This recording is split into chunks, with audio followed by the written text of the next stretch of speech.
ድንግል ፈጣሪዋን ወለደች፣ እሱ ደግሞ እናቱን ፈጠረ ብሏል ቅዱስ ኤፍሬም። አብ በማይመረመር ምስጢር የወለደውን ድንግል ማርያም በማይመረመር ምስጢር ወለደችው።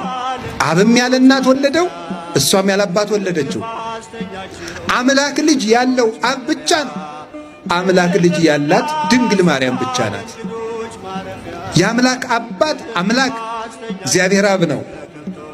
ድንግል ማርያም ደግሞ ሰው ሆና ፈጣሪዋን የወለደች ናት። ፍጡር ናት፣ የፈጣሪ ግን እናት ናት። ስለ ድንግል ማርያም ድንቅ ነው የሚነገረውን ነገር መስማት የሚችል ጆሮ እንደምን ያለ ነው! መናገር የሚችል አንደበት እንደምን ያለ ነው! ማሰብ የሚችል ልቡናስ እንደምን ያለ ነው ይላል ቅዱስ ኤፍሬም ሲያደንቅ። የማይመረመር ምስጢር ነው። 3 ቀን ከስንት ቁመት ይዛ ታያዋታላችሁ። እንደገና ደግሞ መልሳ ሰማይና ምድር የማይወስኑትን አምላክ በማህፀኗ ወስናው በጀርባዋ አዝላው በክንዶቿ ታቅፋው ታገኙታላችሁ። ፍጹም የታተመች ዘላለማዊ ድንግል ናት።